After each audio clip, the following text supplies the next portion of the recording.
कांग्रेस एक ओर जहां लोकसभा चुनाव की समीक्षा में जुटी हुई है, तो वहीं दूसरी ओर कांग्रेस की अंतर्कलह एक बार फिर सामने आ रही है। ऐसा ही एक मामला उस समय सामने आया जब कांग्रेस की फैक्ट फाइंडिंग कमेटी की बैठक चल रही थी और राजीव भवन के बाहर एक गुमनाम कार्यकर्ता पर्चा बांटा गया। अब यह पर्चा तेजी से सोशल मीडिया पर वायरल हो रहा है, जिसमें कांग्रेस की पूरी राजनीतिक उठापटक फिर सार्वजनिक हो गई है। इस पर्चे में पूर्व मुख्यमंत्री भूपेश बघेल के कार्यकाल को निशाना बनाया गया है और हार का बड़ा कारण बघेल के अहंकार को बताया गया है। इस पर्चे में एक दूसरे नेताओं को हराए जाने की बात का जिक्र है। इस पर्चे को लेकर राजनीतिक हलके में जमकर चर्चा है। पर्चे में बघेल और महंत के बीच राजनीतिक खींचतान का भी जिक्र किया गया है। तो बता दें, एक गुमनाम पर्चा था। ये देखिए तस्वीर आपके सामने इस गुमनाम पर्चे की। इसमें तमाम इस तरह की बातें लिखी गई हैं जो सीधे तौर पर संगठन से जुड़ी हुई हैं। पर्चे में भूपेश बघेल का जिक्र है, कुछ कद्दावर नेताओं का जिक्र है और पर्चे में अंत में जो बात लिखी है वो ये है कि बांटने वाले ने अपना नाम सार्वजनिक नहीं किया है, सिर्फ ये कहा है धन्यवाद सहित पार्टी का एक समर्पित सिपाही। 4 से 5 पन्नों का ये पूरा पत्र है। और बता दें, ये जो पत्र है इसकी प्रति मल्लिकार्जुन खड़गे, जो कि राष्ट्रीय अध्यक्ष हैं ऑल इंडिया कांग्रेस कमेटी के, उन्हें भेजा गया है। ऐसा इसमें लिखा हुआ है, ऐसा इसमें वर्णित है। और द्वारा में वीरप्पा मोइली, हरीश चौधरी और सचिन पायलट के नाम शामिल हैं। आपको बता दें, कांग्रेस की फैक्ट फाइंडिंग कमेटी की बैठक आज राजीव भवन में हुई थी और इसके बाद ये पर्चा भी सामने आया है। एक तरफ ये बैठक चल रही थी, दूसरी तरफ इस पर्चे से सनसनी फैल गई। अब कहा यह जा रहा है कि कांग्रेस के ही किसी कार्यकर्ता ने इस तरह के पर्चे को सार्वजनिक किया है, लेकिन वो कौन है, वो कौन गुमनाम शख्स है जिसने इस पर्चे को बांटा है, ये बड़ा सवाल बना हुआ है। और इस खबर पर हमारे साथ भारतीय जनता पार्टी से प्रवक्ता केदार गुप्ता जी जुड़ चुके हैं। केदार जी, बहुत बहुत स्वागत है आपका। कांग्रेस प्रवक्ता अभय नारायण जी पार्टी का पक्ष रखेंगे। अभय जी, आपका भी बहुत बहुत स्वागत है। अभय जी, ये गुमनाम पर्चा किस तरह से कांग्रेस पार्टी से देखती है? इस पर्चे में 4 से 5 पन्नों के नोट में साफ तौर पर संगठन से जुड़ी कुछ बातों का जिक्र है, लेकिन पर्चा किसने बांटा, किसने भेजा, क्या पार्टी ये पता लगा पाई है? देखिए, पहली बात तो इस पर्चे का कोई अर्थ नहीं है जी। इसमें कार्यकर्ता ने ना कोई नाम लिखा है और ना कहीं पे कोई इसका सबूत है कि किसने बांटा किसने ना जी। बता राजीव भवन में बता कांग्रेस नेताओं के खिलाफ, तो मुझे लगता है कि ये भारतीय जनता पार्टी की साजिश है और भारतीय जनता पार्टी ऐसी लड़ाई लड़ने के लिए नहीं जाती है। वो कभी सामने से आपकी लड़ाई नहीं लड़ती, वो षड्यंत्र करते हैं, चाहे वैधानिक संस्थाओं के नाते करें या ऐसे पर्चे बदला करते हैं। कांग्रेस की समीक्षा बैठक चल रही है, हमारे कमेटी के लोग यहाँ उपस्थित हैं, सारे बड़े नेता उपस्थित हैं। बंद कमरे में सब अपनी बात खुल के कह रहे हैं, पर्चा लिखने की आवश्यकता नहीं है। और यदि किसी कार्यकर्ता ने लिखा है तो उसे सामने आना चाहिए। कांग्रेस लोकतांत्रिक बिल्कुल अभय जी वही तो सवाल है कि इसमें किसी का नाम नहीं है और आप कह रहे हैं कि भाजपा की साजिश है। अब भाजपा तो चूंकि सत्ता में है, इसके बावजूद वो कांग्रेस के प्रति क्यों साजिश रच रही, क्या मानते हैं आप? इसलिए कि भारतीय जनता पार्टी को मालूम है कि आज जो देश में स्थिति हुई है जी, आज देश में जो इनकी 5 सीटें घटी हैं वो राहुल गांधी और कांग्रेस के कारण घटी है। इंडिया गठबंधन का बना है तो कांग्रेस और राहुल गांधी के कारण बना है और ये अपनी स्थिति पहुंच चुके हैं। अभी सत्ता में आ गए छत्तीसगढ़ में, आगे चल के देश और छत्तीसगढ़ की विदाई होने वाली है। 6 महीने में 5 सरकार कैसे काम कर रही है, की क्या स्थिति है, शराब नीति बनाकर कराओ। अभय जी, आप जुड़े रहेंगे हमारे साथ। केदार जी से इसका जवाब हम ले लेते हैं। केदार जी, कांग्रेस को इस पूरे पर्चे के पीछे भारतीय जनता पार्टी की साजिश लग रही है। अब आप तो राज्य में सत्ता है, देश में भी आपकी सत्ता आ चुकी है, क्यों इस तरह की साजिश करने की जरूरत पड़ेगी भाजपा को? भाई, ये तो पर्चा अभी फेंका है कांग्रेसियों ने जी। भारतीय जनता पार्टी तो शुरू से कह रही है कि इनके पार्टी में अंतर्कलह है, साफ कह रही है, मुंह पर कह रही है, बयान दे रही है, हम तो प्रेस नोट जारी करके कह रहे हैं और आज भी कह रहे हैं और छाती ठोक के कह रहे हैं जी। और ये पत्र भी जारी हुआ जो उसका समर्थन करता है। दूसरी बात, दाऊ जी राजनांदगांव में मंच से खड़े होकर चिल्ला रहे थे, तो वो भी भाजपा का षड्यंत्र कहते हैं ये। तो इनके साथ है कौन?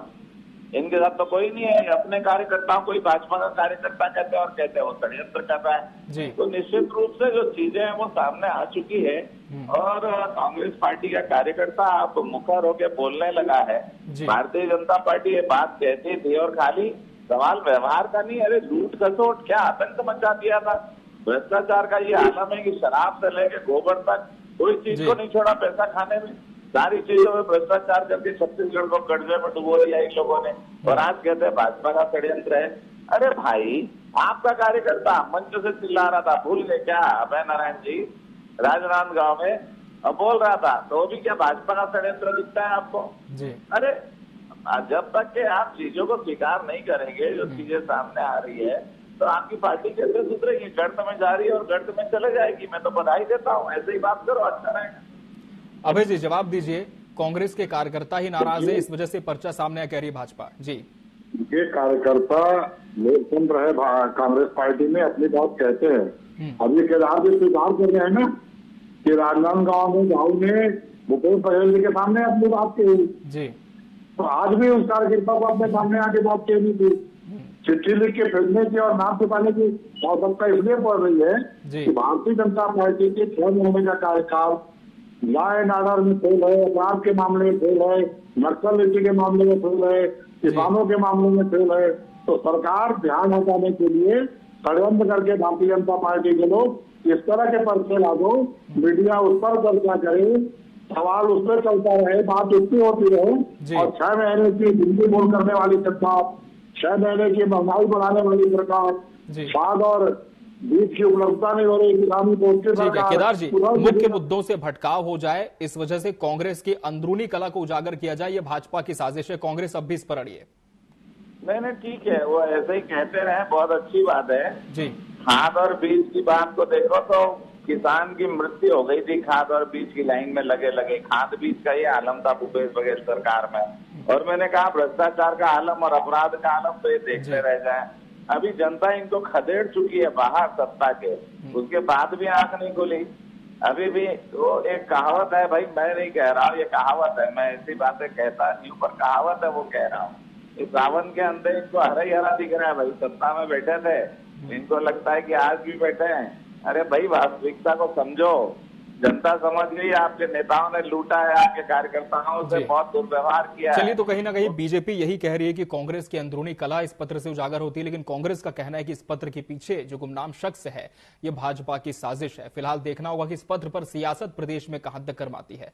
आप दोनों मेहमानों का बहुत बहुत शुक्रिया हमसे जुड़ने के लिए, केदार जी, अभय जी। तो फिलहाल इस पत्र को लेकर बयानबाजियों का दौर भी शुरू हो चुका है। कांग्रेस जहां ये आरोप लगा रही है कि इस पूरे पत्र के पीछे भारतीय जनता पार्टी की ये साजिश है कि जो मूल मुद्दे हैं प्रदेश से उनसे जनता का भटकाव हो जाए, तो वहीं भाजपा का कहना है कि हमारे पास अगर इस तरह का विरोध करने की कोई बात होती, इस तरह की साजिश की जहां तक बात है, तो हम सार्वजनिक तौर पर प्रेस नोट जारी कर देते, अपनी बात बयानों के माध्यम से कह सकते थे। लेकिन कांग्रेस अब भी इसी बात पर अड़ी है कि इस पत्र के पीछे कोई कांग्रेस कार्यकर्ता नहीं बल्कि भाजपा की साजिश है। रुक करते हैं कुछ और अहम खबरों का। बात करेंगे 3 नए कानूनों की जो कि आज से देश में लागू हो गए हैं। इसे लेकर छत्तीसगढ़ के उप मुख्यमंत्री अरुण साव ने बयान दिया है। उन्होंने कहा कि आज देश के लिए ऐतिहासिक दिन है। भारतीय न्याय संहिता के 3 कानून की शुरुआत हुई है। संसद में बने इस कानून के बनने के वक्त मैं भी सदन में सदस्य के रूप में मौजूद था। ये मेरे लिए सौभाग्य की बात है।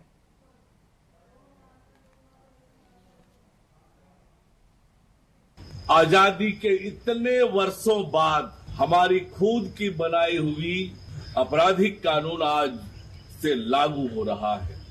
1860, 1872 अंग्रेजों के बनाए हुए कानून इतने वर्षों तक चलता रहा, लेकिन आज नरेंद्र मोदी जी के नेतृत्व वाली सरकार ने कानूनों का न केवल नाम हमारे दिए हुए हैं, वरन वो प्रावधान भी भारत की आवश्यकताओं के अनुरूप, भारतीयों के आवश्यकताओं के अनुरूप, पुराने जो कानून थे वो दंड देने वाले कानून थे।